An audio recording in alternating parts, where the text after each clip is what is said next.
နိုင်ဒေသကြီးတွန်တေးခရိုင်ကွချံကုန်းမြို့နယ်ပြန်ကြားရေးနှင့်ပြည်သူ့ဆက်ဆံရေးဦးစီးဌာနလူထုအခြေပြုဗဟိုဌာနကွန်မြူနတီစင်တာခန်းမ၌ပြည်သူများအသိပညာဘူးတုဒရရှိစေရန်အသိပညာပေးတော်ရှိုးများကိုရိုက်ကူးထုတ်လွှင့်လျက်ရှိရာယနေ့မှာတော့ဘာကြောင့်ဝမ်းချိုးရသလဲဝမ်းချိုးရခြင်းအသိပညာပေးတော်ရှိုးကိုမြို့နယ်ပြန်ကြားရေးနှင့်ပြည်သူ့ဆက်ဆံရေးဦးစီးဌာနမှဦးစီးအရာရှိဒေါ်နဆွေနယ်ဦးနှင့်မြို့နယ်တိုင်းရေးစေကုဌာနမှလက်ထောက်တိုင်းရေးစေမှုဒေါ်ရေးမြတ်စိုးတို့ကယခုလိုပဲဆွေးနွေးပြောကြားခဲ့ပါတယ်ရှင်။ဒီလိုပါဆရာရှင်။ကဲပါပါရှင်။ဒီပါဆွေးနွေးမယ့်အကြောင်းအရာလေးကတော့ပေါ့နော်ဝတ်ချုပ်ချုပ်တောင်းရလို့ဖြစ်ပါတယ်ရှင်။ဆရာမရှိဒီပေါ့နော်ဖြစ်ဖြစ်ကပေါ့နော်အများအဖြစ်ဝတ်ချုပ်တဲ့အကြောင်းပြောဆိုကြရတယ်။ဝတ်ချုပ်တဲ့အကြောင်းအရာလေးဆွေးနွေးပေးပါအောင်ရှင်။ဟုတ်ကဲ့ပါဟုတ်။အားလုံးကျန်ပြန်လာတယ်ပေါ့နော်။ကျမ်းမာခြင်းနဲ့လက်ကြီးတကားလို့ဆိုလို့တကားရှိတယ်။ဟုတ်ကဲ့။ကျမ်းမာဝတ်တဲ့ကျမတို့ကနေ့စဉ်အစာအာဟာရတွေစားတော့ရတယ်။အဲ့ဒီအစာအာဟာရတွေကိုစားတော့လို့ရှိရင်လည်းခန္ဓာကိုယ်ကနေအသုံးပြုပြီးတဲ့ကြံရှိနေတဲ့အညစ်အကြေးတွေကိုဆုံးထုတ်ဖို့လုပ်ရတယ်ပေါ့နော်။တကယ်လို့အညစ်အကြေးတွေကိုအချိန်မှန်မဆုံးပြဘူးဆိုလို့ရှိရင်ဝမ်းချုပ်တတ်တာကိုဖြစ်ပေါ်စေပါတယ်။ဟုတ်ကဲ့။အဲ့ဆိုလို့ရှိရင်เนาะဒီနေ့စဉ်စားတော့နေတဲ့အစားအစာတွေမှာအမြင်တက်ပြီးပါဝင်မှုနည်းမယ်ဆိုလို့ရှိရင်ဝမ်းချုပ်ခြင်းကိုလည်းဖြစ်ပေါ်စေတယ်။ဒါတခုရေတောက်နေတာเนาะဒီတောက်နေမယ်ရေကိုလုံးလုံးစားတောက်သုံးဆိုလို့ရှိရင်လည်းဝမ်းချုပ်ခြင်းကိုဖြစ်ပေါ်စေတယ်။ဒါတခုကိုယ်လှုပ်ရှားမှုနည်းတယ်။ဒါတခါအထိုင်များမယ်เนาะပြီးတော့ဖန်ဆုပ်တဲ့အစားအစာတွေကိုအစားတောက်များမယ်။နောက်တစ်ခါဝမ်းသွားလို့တဲ့ဆန္ဒကိုချုပ်ပြီးထားတယ်ပေါ့နော်အလုပ်များနေပြီးတော့အချိန်မှာဝမ်းသွားခြင်းနဲ့ဆိုရင်ကိုကဝမ်းသွားခြင်းနဲ့စိတ်ကိုချုပ်ပြီး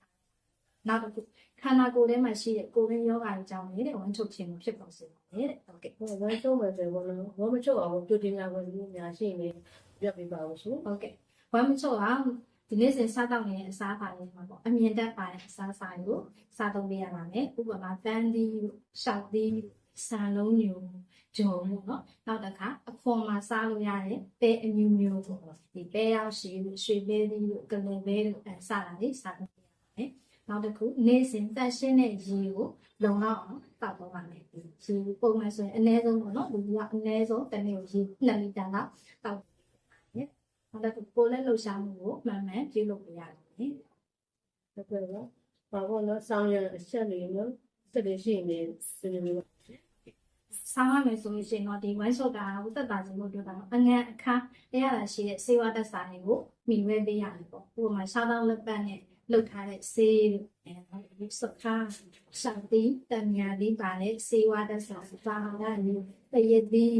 ရန်ဒီရဲယူပြီးရှင်မောင်ရွက်နော်နောက်ဒီကိစ္စဆိုရင်ဒီကြီးရွက်ကမောကျင်ရွက်ပုတ်ရှိရွက်အဲ့ဒါလေးစားပြီးတမန်စားရတာဆိုစားတာညညစားပြီးနောက်တစ်ခုနေ့စဉ်စားတဲ့အစားအစာတွေမှာအမြင်သက်ပေါအောင်တော့စားကြတယ်ရေကိုလုံလောက်စားကြမယ်မနေ့စောစောမှာရေ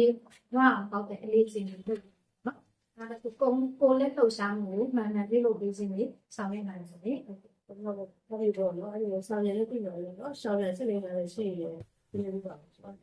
ဒီနွေးချမ်းတောက်တဲ့လူပေါ့နော်အဖန်ကြကြတောက်တာလေးရှောင်ပေးမယ်နောက်တစ်ခါဖန်ဆုပ်တဲ့လက်ဖက်နဲ့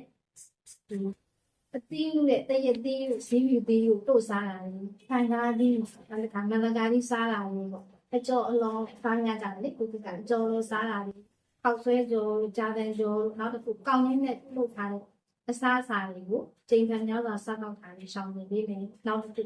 အထိုင်များတဲ့အလေးချိန် short ချနေတယ်နော်ပြီးတော့နောက်တစ်ခါဝမ်းသွားလို့စိတ်ချုပ်ပြရတာလို့ short ခြင်းနေဟုတ်ကဲ့ရှောင်ပြရပါမယ်ဟုတ်ခုလိုပေါ့နော်ချုပ်ကြီးအကြောင်းညာပြည့်စုံလို့သိရှိရတဲ့ဆရာမကိုအထူးပဲဖြစ်သူရှိပါလေရှင်ကဲဆိုပါမယ်